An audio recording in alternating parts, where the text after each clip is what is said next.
ये मार्ग तो नारायण सहनशीलता का है। मान अपमान सहन करना पड़ेगा, लोगों की गालियां सहन करनी पड़ेंगी, लोगों का तिरस्कार सहन करना पड़ेगा, लोगों के द्वारा जो उपेक्षाएं की जाती हैं वो सहन करने पड़ेंगी। अगर लोगों के द्वारा जो उपेक्षाएं होती हैं, जो तिरस्कार होता है, अपमान होता है, अगर वो आप पचा नहीं सकते, हमारे एक संत तो बहुत अच्छी बात कहते हैं कि बड़े बड़े जो ड्राई फ्रूट्स हैं ना, वो आप पचा लोगे, पर अपमान पचाना बहुत कठिन है। बड़ी से बड़ी वस्तु जो सुपाच्य नहीं है उसको पालोगे फिर भी वो पचा लोगे, औषधि ले लोगे तो पच जाएगी, पर क्या अपमान पचा सकते हो? और अपमान पचाने का एक ही सूत्र है, क्या आप अपमान के बदले में किसी को सम्मान दे सकते हो? बोलिए मनोज जी, अपमान के बदले क्या आप किसी को सम्मान दे सकते हैं? हमारे एक संत ऐसे हुए हैं, एक महात्मा उनको गाली दे रहे थे और गाली देते हुए उनसे कह रहे थे तुम ऐसे हो वैसे हो। तो संत ने कहा ददतु गाली गाली बनता भवंता, आप खूब गाली दो क्योंकि तुम्हारे पास गालियां ही हैं। बोले जिसके पास जैसे धन होता है वो धन देता है, जिसके पास गुण है उसको गुणवान कहते हैं, जिसको धन है उसको धनवान कहते हैं, और जिसके पास जो होता है वही तो बांटता है। तुम्हारे पास गालियों के अतिरिक्त कुछ और देने को है ही नहीं, इसलिए तुम गालियां ही देते रहोगे। लाओ लाओ लाओ, हम तुम्हें आशीर्वाद देते हैं, तुम 100 साल तक जियो, खूब आनंद में रहो, खूब मजे मारो, खूब मुझे 100 साल तक गालियां मुझे देते रहो।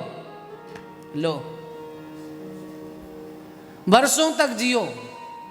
अरे जियो ही नहीं, एक संत की तो कोई निंदा करता था ना, तो वे निंदा करने वाले के लिए भी एक बात कहते थे वो कहते थे जो मेरी निंदा करे वो भवसागर से पार हो जाए। मेरी निंदा करने वाला उतरे भव निधि पारा, साधु भाई निंदक मित्र हमारा। जो निंदक है वो तो हमारा मित्र है। पाछे निंदा करी अघ धोवे, सुनी मन मिटे विकारा। जैसे सोना ताप अग्नि में निर्मल करे सुनारा, साधु भाई निंदक मित्र हमारा।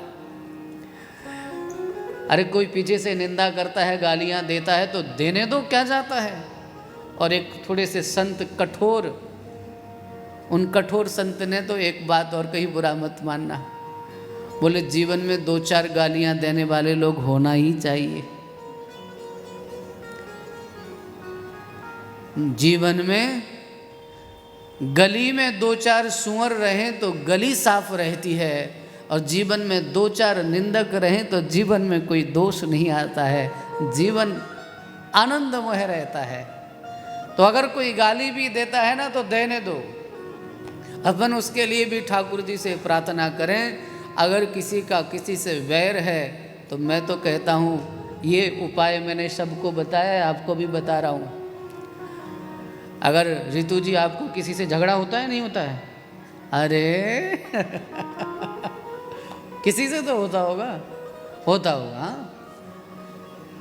किसी से भी झगड़ा होता है। ये यहाँ तो सब गौ भक्त बन जाएंगे, नहीं मेरा किसी से नहीं, पर मुझे पता है ऐसा।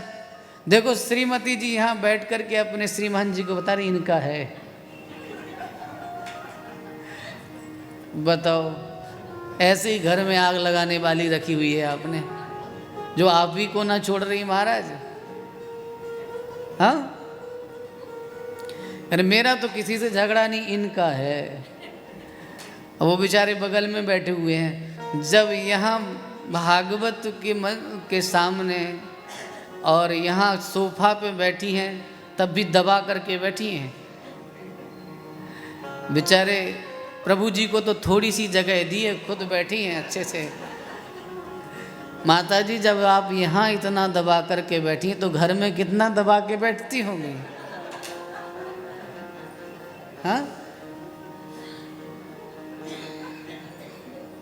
बेचारों की ऐसे मत करिए। प्रभु जी बहुत सीधे सरल सज्जन दिखाई देते हैं हमको तो, और हमें लगता है आप भी झूठ बोल रही हैं, आप भी अंदर से खूब प्रेम करती हैं। अगर स्नेह प्रेम नहीं होता तो ऐसे नहीं करती, आपने चिढ़ाने के लिए किया है। हमारे ब्रज में ऐसा अंगूठा तभी दिखाते हैं ना जब किसी को चिढ़ाते हैं। तो आप बैठे बैठे अपने श्रीमान जी को ही छेड़ रही हो। प्रेम से बोलिए जय श्री राधे। तो अगर कि मैं बता रहा था आपको कि अगर कोई झगड़ा हो जाए तो एक सूत्र है आपके लिए, और वह सूत्र क्या है? जो आपको गालियां देता है, रात्रि में सोने से पहले कहो कि मैं अपनी सद्भावनाएं आपको प्रेषित करता हूँ, तुम सुखी रहो, तुम प्रसन्न रहो, हमारा स्नेह हम तुम्हें प्रेषित करते हैं, तुम्हारा भगवान मंगल करें, तुम्हारे जीवन में किसी चीज़ की कमी ना हो। आप जब किसी के लिए इस प्रकार से अपनी सद्भावनाओं को प्रेषित करेंगे तो क्रिया की प्रतिक्रिया होती ना, तो जब रिफ्लेक्शन जिसे कहते हैं तो वो वापस आता है। जब आप किसी के लिए इस प्रकार से प्रार्थना करेंगे सद्भावनाओं की, तो निश्चित रूप से आप देखेंगे धीरे धीरे उस व्यक्ति के मन में आपके प्रति सम्मान की भावना आ जाएगी। वह व्यक्ति भी आपका आदर करने लगेगा, आपका सम्मान करने लगेगा। बस मैं केवल इतना कहना चाहता हूँ आप सभी से कि नारायण जिसके प्रति भी दोष है, दृष्टि है मन में, या द्वेष करते हैं हम, उससे द्वेष न करें। और यदि किसी से अपराध भी हो गया है, बहुत बड़ा अपराध हो गया है, अपने परिवार में किसी से हुआ है, अपने आस पड़ोस में किसी से हुआ है, तो उसको क्षमा कर दें।